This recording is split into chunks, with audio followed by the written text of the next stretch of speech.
Chit fund company की कुर्की संपत्ति की नीलामी हो। ये अपडेट 24 दिसंबर 2020 की यानी कि आज की लेटेस्ट न्यूज़ जो नई दुनिया वेबसाइट से हमारे पास आई है। पूरी खबर क्या है दोस्तों, सुनाने से पहले आपसे अनुरोध है कि आप चैनल पर बने रहें ताकि आपको पता चल सके कि चिटफंड पीड़ित निवेशकों की आज जो हम आपके लिए लेटेस्ट न्यूज़ लेकर आए हैं वो क्या है।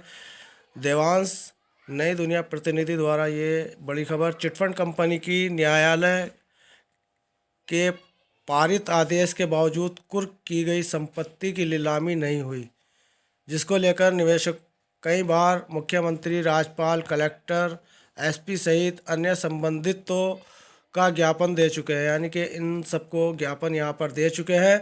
गुरुवार को जिले के निवेशकों ने जिला कलेक्टर, एसपी को एक बार पुनः ज्ञापन सौंपकर चिटफंड कंपनी की संपत्ति शीघ्र नीलाम करने की मांग की।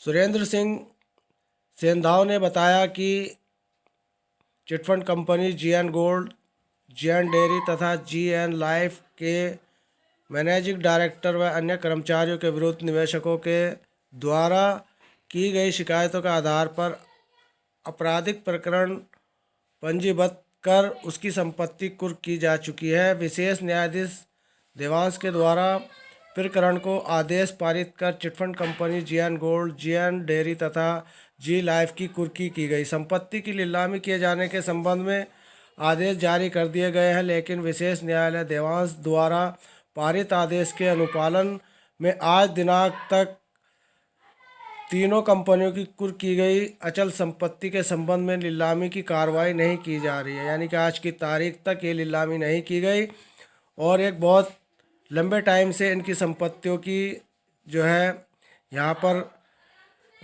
नीलामी रुकी हुई है। नीलामी की कार्रवाई क्यों रुकी गई, इस संबंध में कोई कारण अभी बताया नहीं गया है। यानी कि कोई कारण अभी नहीं सामने आया। निवेशकों द्वारा लगातार आवेदन प्रस्तुत कर कुर्क की गई संपत्ति को नीलाम करने की मांग की जा रही है, मगर आज दिनांक तक यानी कि आज तक कोई कार्रवाई नहीं की गई। कुर्क की गई संपत्ति की नीलामी नहीं किए जाने के कारण न्यायाधीश आदेश की अवहेलना भी हो रही है। यानी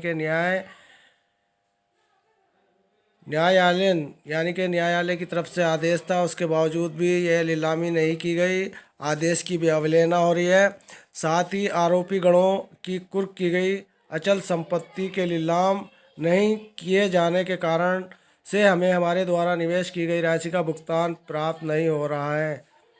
जिले के समस्त निवेशकों ने ज्ञापन देकर मांग की है कि शीघ्र जीएन गोल्ड, जीएन डेयरी तथा जी लाइफ की कुर्की की गई चल अचल संपत्ति के संबंध में नीलामी की कार्रवाई तत्काल प्रारंभ करें, जिससे कि हमें हमारी निवेश राशि प्राप्त हो सके। ज्ञापन के दौरान ज्ञानचंद पाटीदार, राकेश शर्मा, पवन शर्मा, धर्मेंद्र विश्वकर्मा, जितेंद्र सेंधाव, छगन लाल सोलंकी, सुनील मड़लोई, मनोरमा वाडेकर, राज सिंह सेंधाव, हेमंत भावसार, धर्मेंद्र पाटीदार, वाहिद खान, ज्ञानचंद पाटीदार, धर्मेंद्र पाटीदार, कमलचंद पाटीदार आदि उपस्थित थे। तो जी हाँ दोस्तों, ये इन लोगों की यहाँ पर पैसे की परेशानी का अभाव में चलते हुए यहाँ पर अपनी कंपनी के बारे में इन्होंने कुछ शीघ्र भुगतान की एक मांग की है और कहा है कि जल्द से जल्द प्रशासन इनकी प्रॉपर्टी को बेचकर हम लोगों को पैसा दे। लेकिन प्रशासन की ढुलमुल नीति जो इस वक्त चल रही है वो बहुत संगठित है और देखना यह है कि आगे क्या हमारे पास रिपोर्ट आती है। तब तक के लिए आपसे हमारा अनुरोध है कि चैनल को सब्सक्राइब और लाइक